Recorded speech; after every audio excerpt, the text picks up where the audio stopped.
Okay, so this next section, we've got a good block of time to cover, and we want to talk to several people. Hey, Tommy Van Sant. Tommy may speak to us next week if he's feeling up to it on how we respond to adversity. He's the best at it, and then what we'd like to do is hear from several of you, and I've got a list of people we want to call on for sure. Edwin of lunch are here in just a second. Dumas Garrett.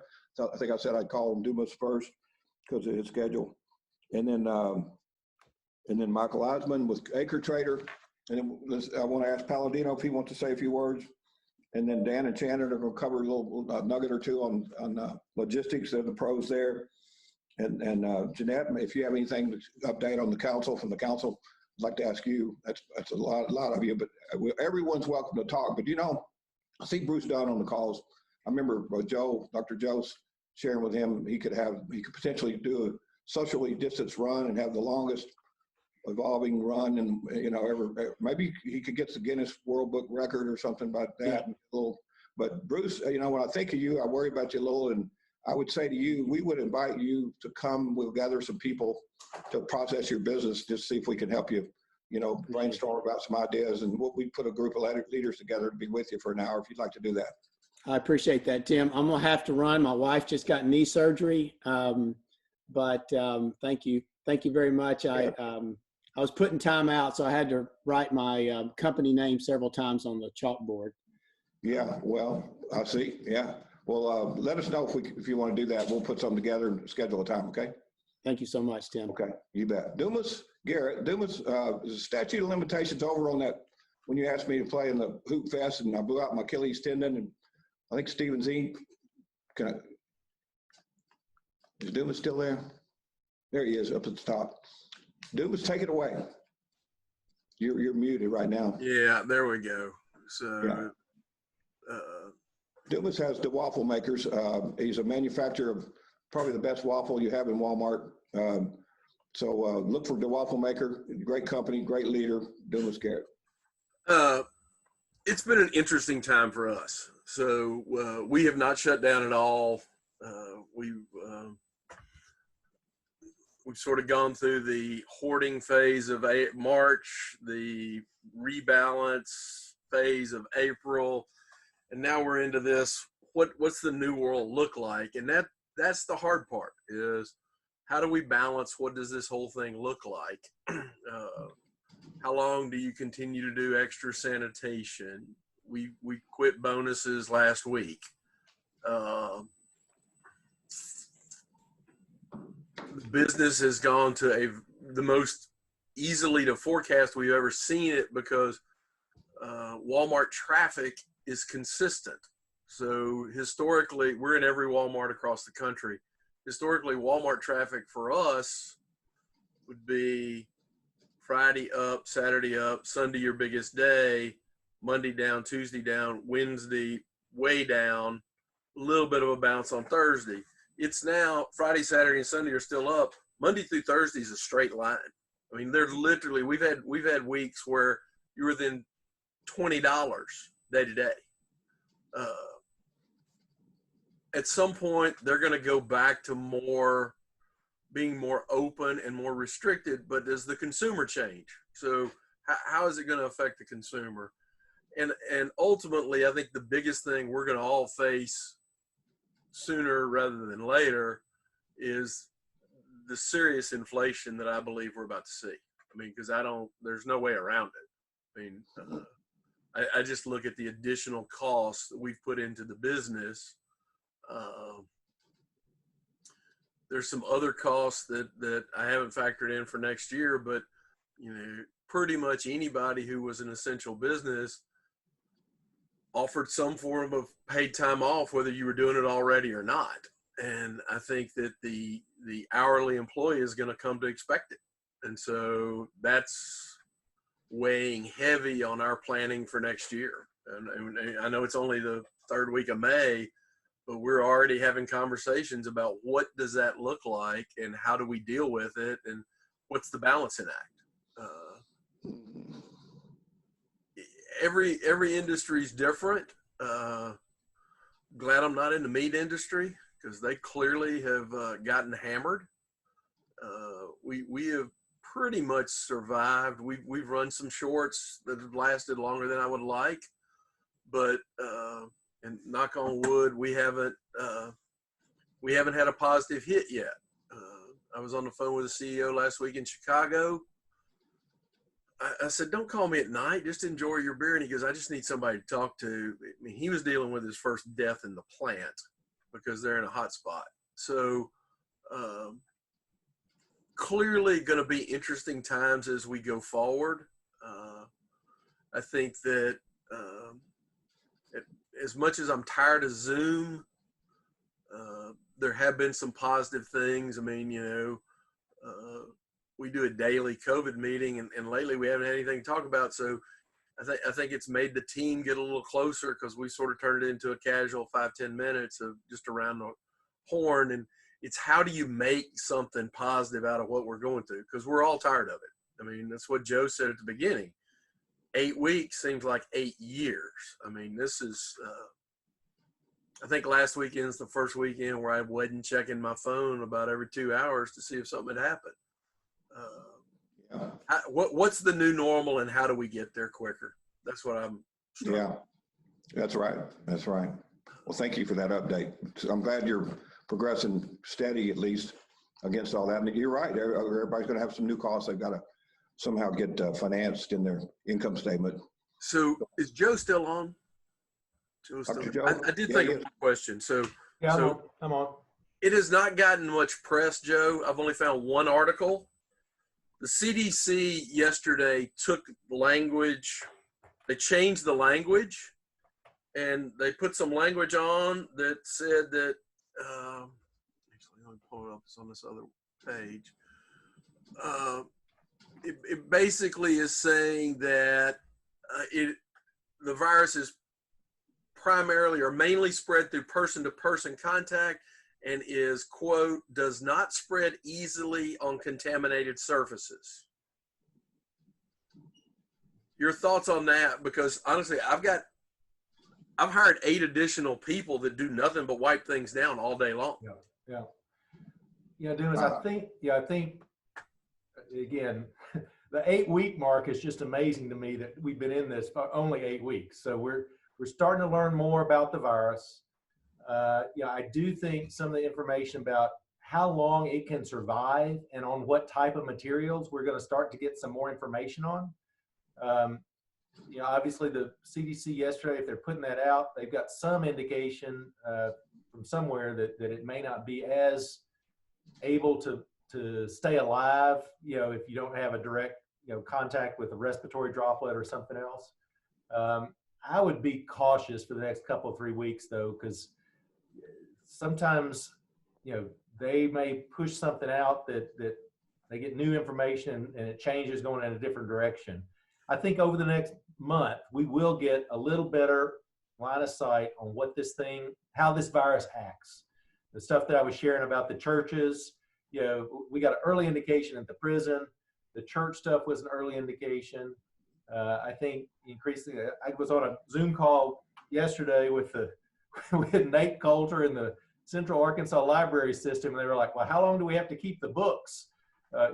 Somebody sneezed in the book. How long do you keep the book, from going back out on circulation again? I think a lot of this we don't know, but we will learn over time. Okay, thanks. We're rooting for you on that one, Dumas. That'd be nice if that comes to be true.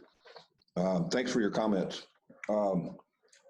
Gabriel, would you mind sharing with us what's going on at Rockline? Any highlights there? Yes. Hi, team. Good to see you. Yeah, good to see you all. Thank you. So for those of you that don't know, so Rockline manufactures wet wipes for all sorts of different applications, including hard surface disinfectants, both for consumer products, things that you would use at your household, but also in medical settings like dentist offices or practices and clinics and things like that. So we have had, as I've mentioned in weeks prior, huge increase in demand, but not just on disinfectants, but basically across the board in all wipes categories, including baby wipes as well. Most likely because disinfecting wipes are hard to find, and people are using anything that works as a wipe to wipe down surfaces. So we've been producing at capacity. We've been adding additional capacity as quickly as we can. We have plans to continue to add capacity in the months to come. So things are, luckily we've been able to maintain our factories working for the most part without a lot of disruptions, the exception of our factory in New Jersey, which makes coffee filters, which by the way, we also have seen an increase in demand on coffee filters because people are using coffee filters to build them into their cloth masks. So anyways, we had some disruptions there because they're close to a hotspot. But besides that, in Arkansas, Wisconsin, Tennessee, in the UK, and in China, after their whole ordeal with this, we've been able to produce, I would say relatively well, very well. So it's interesting. We have a lot of challenges to figure out how we can continue to service our customers and the consumers with this product that is at the moment very much needed. And at the same time, trying to understand as good as we can, as Dumas was explaining, what the future holds and how do we plan ahead. These are testing times for sure. Yes. It's kind of a real challenge with all the growth you have and trying to streamline. I understand you all streamline some of your runs so that you can do more bulk with the kind of Correct. things that the market wants. And then didn't you get an approval incredibly fast? You want to comment on that? Yeah, so disinfecting wipes that are used to disinfect surfaces in the US are regulated by the EPA. And this process of registering new disinfectants is a process that includes not just the federal government, but also each state. So you have to register these products in each state. And traditionally, that can take several months. Some states take longer than others. Like, for example, California, Washington State, they typically take longer. But in the face of this, the EPA and all states have been, of course, a lot more nimble and less bureaucratic to allow for the, say, faster processing of registrations of new products for new disinfectants. So that's worked out well for the consumer in the end, because we were able to respond fast, but also if we didn't get the products registered, we couldn't have launched them into the marketplace with our customers. So that's what that's about. So you got that done in what period of time versus what it used to be? I think it was 2 to 3 weeks versus maybe 4 months or so, 4 to 5 months. Yeah. Well, you're delivering a lot of value. We appreciate all you all are doing. Thank you. And you were early on, you all were doing great things early. I loved how you responded to it, and you taught us how to respond also to your example, what you were doing early. So thank you for that leadership. Jeannette, do you have anything to share on the council level or anything entrepreneurship? Yeah, I mean, I know that the council is continuing to organize on a different number of fronts. I know we talked about the dislocated worker training that's now available. There's a lot of resources if you guys have run it into workers who've either had their hours restricted or they've been laid off or furloughed. That is available through the Arkansas Global Campus.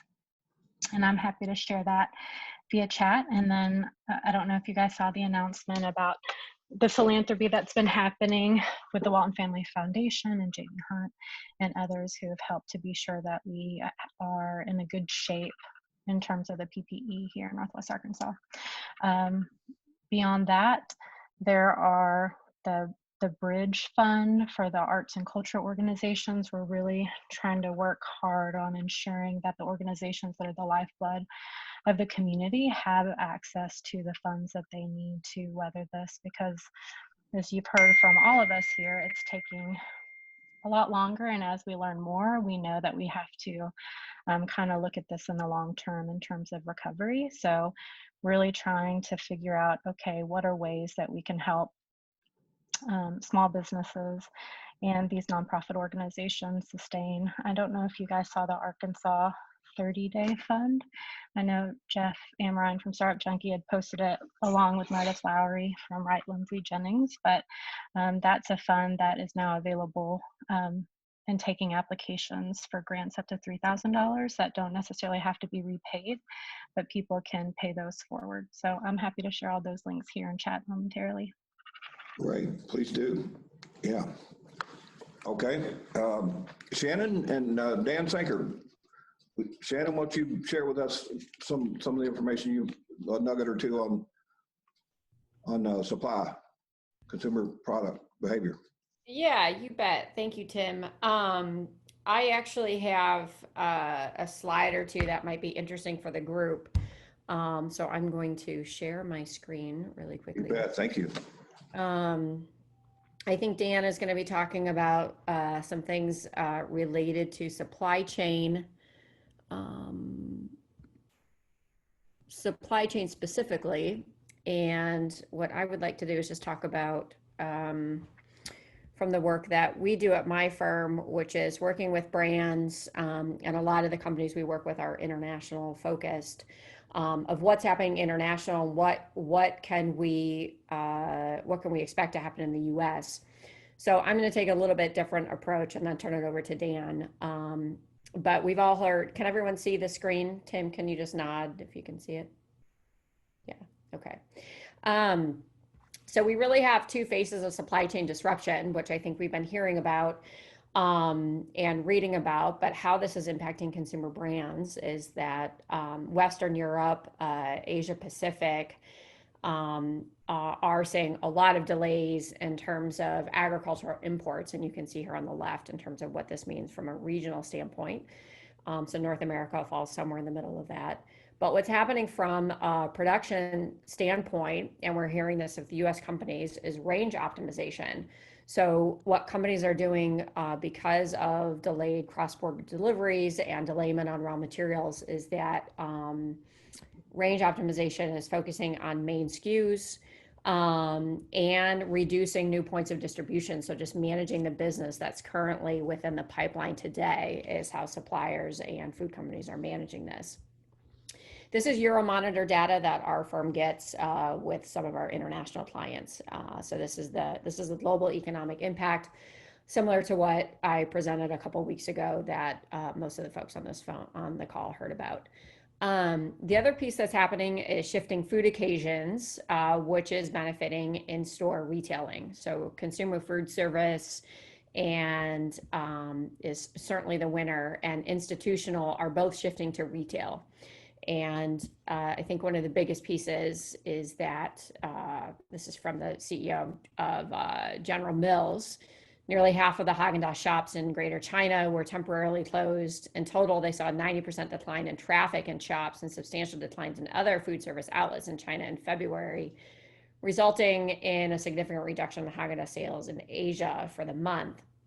The other side to this, though, is that food retail sales are growing as the demand is shifting. The piece for the US that I think is interesting for us to think about in terms of food volume is that the Asia Pacific and Americas are going to be suffering the biggest hit in terms of food service and institutional as a percentage of the total fresh food volumes. So this has been an ongoing topic of conversation in terms of the channel shifts. And I think, Dan, this is probably a good time for you to talk about things that you're seeing from a logistics standpoint in terms of, we heard Dumas talk about, things happening in the industry of raw materials, and he brought up the meat industry. But when businesses transfer from different industries, so in the US, food service and institutional, and it's growing in the retail chain, those channels can't just switch UPCs and items because the setup and sort of industries are different. So Dan, I'll turn it over to you to sort of take it over from here. Sure. Well, to your point, it's a story of dislocation. It really isn't a story of a supply chain long-term problem that, as far as we can see, it's just change. So you used to make a thing that would go in a bottle. You don't have enough bottles because, if you want to make it for retail versus institutional or food service, there's just things like that. So that's what we've seen. We've also continued to, a little bit unusual. We continue to see 20% year over year weeks in shipping to the big retailers. So continue to see strong retail performance. Then when you take a look at their earnings numbers, you see sales are up at most of the big retailers that have stayed open. And then they have some hit to profitability based on incremental costs. You see Walmart's earnings, huge bump in online, but it's harder to make money in online. So those are some of the things. For us, a lot of growth in sales. We also have increases in costs. The biggest challenge really isn't transportation. Transportation is fine. Warehousing is the most challenging, much like the manufacturing situation. It's hard to keep warehouses performing and all the people at the warehouses healthy. So there's a lot of concern, fear really at warehouse levels like manufacturing. We used to have about a 5 to 8% no-show rate at warehouses. That's more like 30% now. So I don't know if that's going to change really soon. Salaries are up. There's a lot of costs to just keeping the operations running and clean and healthy. Yes, great. Thank you, Dan. Perfect update. Shannon, great job. Thank you very much. That's helpful. Dr. Joe, also I want to give you all a little insider view of what Dr. Joe's going to get for compensation for doing all this. Rocktown's on the call. They make a very fine product. We're going to be sending some over to Dr. Joe for his hard work. And Rocktown's now an official gift of the Elevate for some of the speakers. Maybe some others will be getting it. So that's what you're competing for, right? One of those great bottles of Rocktown. Phil. Well, thank you. Thank you.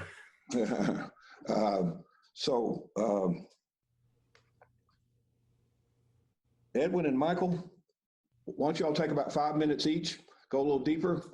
Edwin, you've been thinking hard on how you can serve the market. Tell us what's going on. Sure thing. So this is Edwin from Luncher. So I want to make you guys feel really good about your businesses. So I don't know if you guys know what we do, but Luncher is a platform that allows people to order lunch to their office and get it delivered for free. So if you think about COVID and all the office closings, I mean, we had to figure out a new way to serve our customers. So we were delivering 30 hotspots and those 30 offices closed. So, and we found out from the Friday to the Monday. So what we did is over that weekend, we opened individual deliveries to people's homes. So that helped us, pivot a little bit, but we decided to, resist the urge from doing individual deliveries because that would just kill us faster. You don't make any money on, point-to-point individual deliveries. So we decided to be more strategic, and we made it a twofold. So one was make sure that we were surviving, which is really important. And then the other one was really making a difference. So I'll start talking about the make a difference first. So we actually got inspired by a program that Supply Pike did. So Supply Pike decided to donate lunch to a Washington Regional for a week.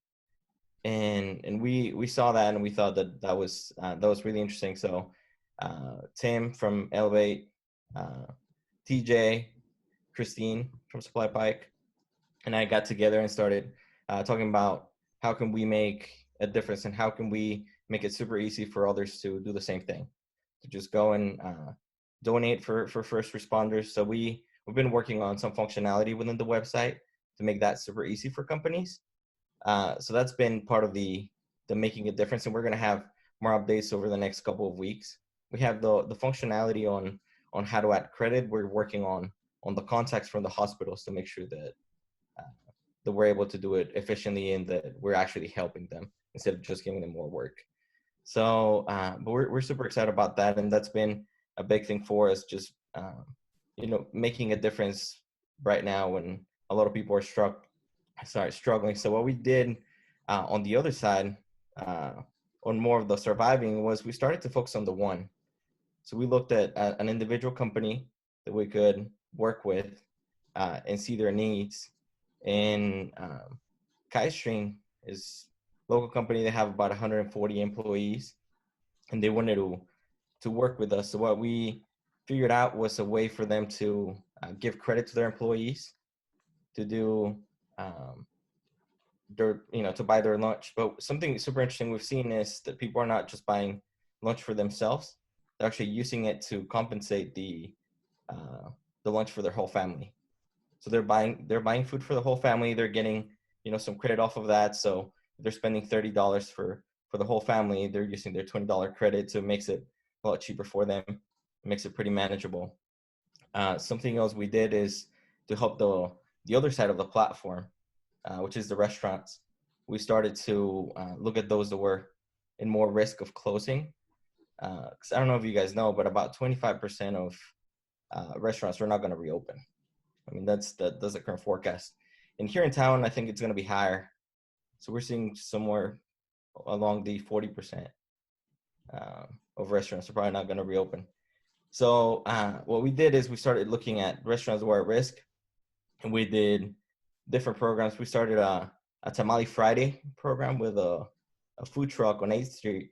Their biggest customer was Walmart employees. So when Walmart closed, I mean, they lost every single customer. So what we did was we focused with them. I mean, they've been doing thousands of tamales every Friday now. So it's been pretty successful. We're looking to do more programs like that with restaurants, but really is, I think the key has been looking for new ways to serve customers and not expect the things will go back to normal, and more of how can we be successful and how can we make a difference now that things are different.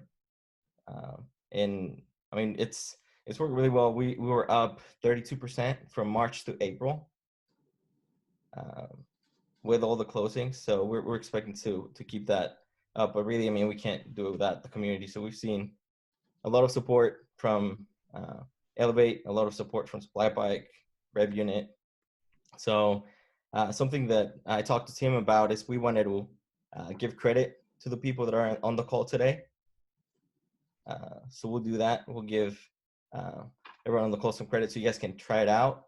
And then once we open the ability to donate, we're going to be offering that to you guys as well. So you'll do a little Alexander Hamilton. Is that what you're going to $10 founding father kind of deal? Is it $10 you talked about? Yes, we'll do a $10. Yep, we'll do a $10 so you guys can buy a meal. We have plenty of options at that price range. Okay. So everybody on the call gets a $10 credit to your account. We'll work offline to get your emails, make sure everybody's accounted for. Looks like about 30 people, something like that. Thank you very much, Edwin. You're doing great work, and we're behind you. It's nice to see that. So you got two compassion tools. One could be to send meals to your coworkers that are home, right? And the other one would be the caregivers. And as soon as you get I love that you came up with So really is the two compassion tools. So you can give credit to your employees, to friends, to partners, and then the other one is you can donate to first responders. That'll be the other gift we provide some of you speakers is some credit at lunch. How's that? In case you're not a big Rocktown fan. Edwin, good work. Paladino, you want to add anything to that? And then you want to touch on anything you're doing? I like lunch. Thanks for doing what you're doing, Edwin. Yeah, I'll just give a quick response on what RevUnit's doing. Professional services. So we're a technology services company. We're typically an outside spend for a lot of the larger enterprises. Those outside spends don't fare well when you're focused on internal supply chain issues and getting product on shelves and that sort of thing. So been tough for us. A lot of our positioning has been hunkering down and just working on providing value where we can. and not being as focused on closing revenue. So it's a weird place to be. But offering up a lot of free workshops and that sort of thing just to help companies get through some of the issues they're dealing with right now. Tactically, we're trying to respond. We have different areas of focus, and we're trying to respond to those areas of focus that are most relevant at the moment. Very tangible example of that. We have a lot of focus on learning and development. We have a lot of focus on data visualization. Right now, learning and development is, from what we are seeing, is taking a learning and development strategy is taking a back seat. What companies are having to do is like immediately on the spot retrain employees. And so that happens very differently in how they strategically work on learning and development over the long term. And so our approach there has not been as applicable right now in the current climate. Our approach on the data visualization side absolutely has been, because companies are trying to make decisions on production staffing and supply chain issues and things like that. So where we can help provide insights, that is proving to be valuable. So I say all that stuff like it's fact and it's easy to figure out. Of course, it's changing by the day, as you all know, as business leaders. So we're trying to understand what other businesses are coming across, what they need the most, and make sure that we're there to help them, so that when budgets do start to open up a little bit more, we're in a good position and have built good relationships. So it's friggin' hard. It's a tight spot to be in at the moment, but we're doing everything we can to survive it and be ready to capitalize. Well, you'll be stronger for it, Micheael. You guys are resilient, and I have complete confidence in you figuring out how to maneuver that. You're a great leader, and we're behind you. Thank you for that update.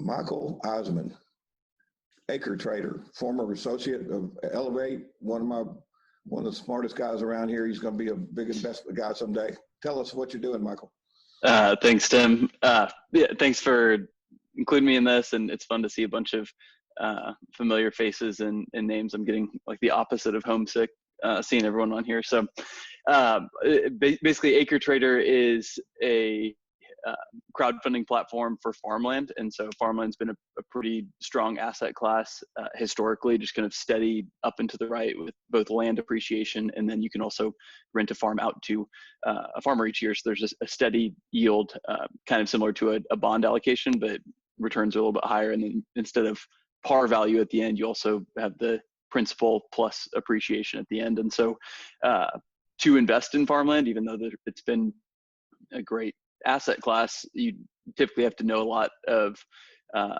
information about the local market, about land values, how to manage a farm, how to source a farm, how to purchase a farm, and it requires a lot of capital that most people wouldn't have if they were going to do like a side allocation. And so basically what AcreTrader does is we put a lot of effort into sourcing the farms to make sure that it's ultimately just has a good financial profile, and that goes into water and soil and comparable sale analysis.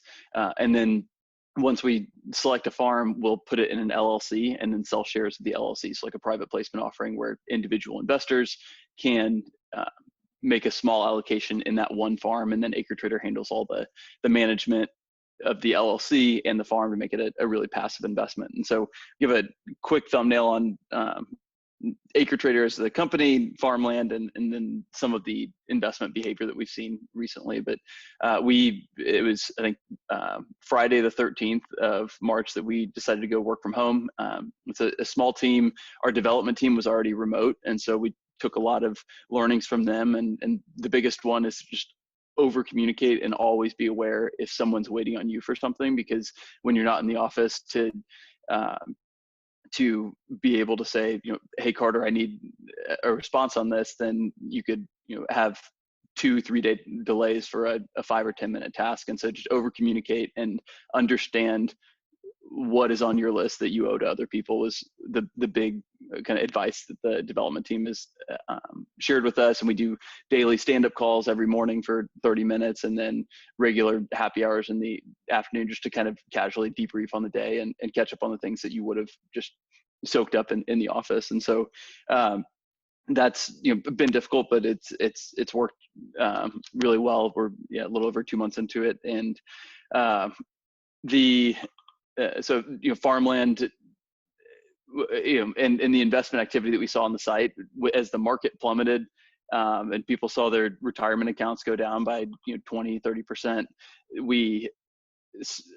It was, I think, maybe 1 or 2 investments were made on the platform during those 2 weeks. So everybody froze. Everybody's kind of adjusting to the new normal, wondering what the market's going to do, and very few people were making new allocations. The 2 investments were people that I'd been talking to for a month about it, so it wasn't a initial decision there, and that was pretty scary on our end, because that's we're in the business, that's what we're in the business of. But then as people have gotten more comfortable with their new normal, we've seen a lot of a pretty big uptick in investment on the site, which has been really encouraging. So a couple attributes of farmland over the last 30 years, there's been a negative 0.03 correlation with the S&P 500 total returns with either dividends or returns reinvested. And so that's been, it's been a good diversification tool for a portfolio, of kind of having a non-correlated asset with steady returns, that the values are much more correlated with the rent that a farmer would pay, and just the kind of overall thesis of there's less and less land available and more mouths to feed. And so and it's also had positive returns through each of the last 3 recessions over the last few decades. And so that has started to resonate pretty well with people, and where it took a couple months to fund $1 million farm in Illinois months ago, we had $1.08 million farm in Mississippi that we put up on the platform a week and a half ago, and it funded in about 5 days. And so it's been great to see the uptick in that, and we think that overall people are more okay with an alternative investment, because when you think you have a well-diversified portfolio of stocks or just index funds, and you see everything downtick, people are looking for real assets that are less correlated to the market. And so that's kind of overall on AcreTrader and farmland as an asset, and then kind of what we've seen on the site. It was scary for a little bit there, because you didn't know how long that drought was going to go, and the uptick's been pretty encouraging. So now, being in a 2-sided marketplace, there's either a supply side issue or a demand side issue, and balancing that is there's a rebalancing act in every level of scale. And so rather than balancing, it's been more of a seesaw, frankly. And like today, we don't have inventory on the site because we're looking for new farms, and only want to put investment grade farms up on the site. And so if you have a farm, give us a call. Sam, I think you're muted still, but thanks for the opportunity. Thank you. Thanks for sharing that with me. Mike Smith and Dumas Garrett might have a lead or two for you. They know most of the owners of those farms in Arkansas and beyond. Hey, I want to mention something about Mike Smith. He chairs our 2 CO Tech forums, does an incredible job. And some of the people on the call are in his forums, and he and Innovate Arkansas have been such a great partner, taking our model to another level. He's so good at it. And we appreciate all you're doing, Mike. And then Ed, same way for Ed Nicholson. You all know Ed's got something tomorrow with it's in your newsletter, your invitation to this. And then there's also some things about resilience on there that just the stuff we picked up that we think is valuable to remind ourselves every morning as we go into work, and hopefully aren't choking on the toothpaste. That's when you know it's bad, when you start choking on your toothpaste before you go to work. I see Brian Waters, the most interesting guy on the call, smoking cigars. He owns a cigar store, got his purple jacket on. Brian, how's your world? Something surprisingly enough, it's been good. We're blessed. We pushed through. Good. Keeping moving. Good. All right. Great cigar store right off of Rolling Hills. Anybody else like to chime in? We've got 2, 3, 4 minutes before we wrap up. Any highlights? Could I ask Micheael a question real quick? You bet. Just what's the characteristic of an investment grade farm? Just the short answer. Short answer would be, there's a lot that goes into it. I think 96 points on the due diligence checklist, and that it would meet that, and would be the or yeah, that's the long side, is bringing it through 96 points there. But ultimately, we're looking at cap rate. So typically, we don't use debt on these, and so the average cap rate, if you're renting a farm out to a farmer as part of their overall operation, historically might be in that 3 to 5%. We've seen commodity prices are pretty depressed right now, and so 3.5 is a pretty good cap rate right now, and that would be annual income as a percentage of the purchase price of the farm. And then the other is that we're looking for a lot of comparable sales in the area and understand where land is trading in that area, and so does it have a cap rate that makes sense, and is it being purchased well compared to comparable sales in that area. So those are probably the two biggest impacts on the financial profile of it to make it investment grade. Yes. Phil, Brandon, Jay, y'all have anything else y'all want to share? Alan Gardner?